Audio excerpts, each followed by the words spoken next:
আসসালামু আলাইকুম প্রিয় ভাই বোনেরা, কেমন আছেন? দয়া করে সবাই ভালো থাকেন, সুস্থ থাকেন। এবার ঈদে সবাই ভাইরাস জ্বরে, সর্দি জ্বরে আক্রান্ত। খুব কষ্ট হচ্ছে, শরীরে কিচ্ছু খেতে পারি না। তো আমি এখন আপনাদের দেখাচ্ছি। আমি গত মঙ্গলবার বাসা আসছি। আজকে অনেক কষ্ট করে একটু নিচে গেছিলাম, মূলত এটার জন্য নিচে যাওয়া, আমার ছেলের জন্য একটা অনলাইনে কাজের বেল, মানে কম্পিউটারে কাজ করে কাজ যেন সেভ থাকে, তার জন্য আমি একটা শোল্ডার বেল অনলাইনে অর্ডার করেছিলাম। দেখা যাচ্ছে সেই বেলটা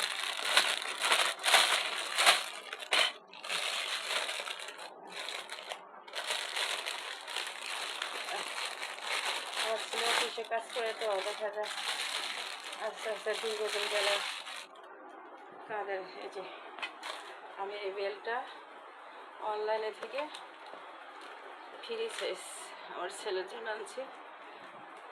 যখন অফিসে বেশি কাজ করবে কম্পিউটারে তখন দিয়ে নেবে। আমি এনে দিলাম, ও আনতে চায় না।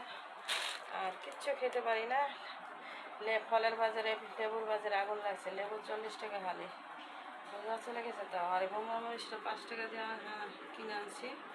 মানে খেতে পারি না, জাস্ট ফ্লেভারের জন্য লেবুর শরবত খাবো। আর এই যে একটা তরমুজ কিনে আনছি 120 টাকা দিয়ে, 30 টাকা চাইছে। আমি মানে আমার দেশের বাড়ি টাঙ্গাইল পৌঁছে, আমি আপনাদের টাঙ্গাইলের বউ, পরে 120 টাকা দিয়েছে।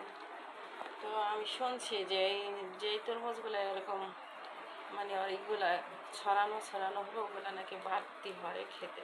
তো আমি এখন দেখাচ্ছি কেমন হয়।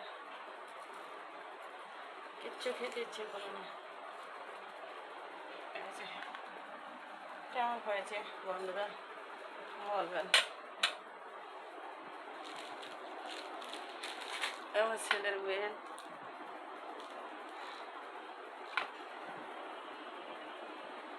কমেন্টস করে বলবেন, আমাকে সাপোর্ট দিবেন, সাবস্ক্রাইব করে বেল বাটনে চাপ দিয়ে। আর রাখি, আল্লাহ হাফেজ, আসসালামু আলাইকুম।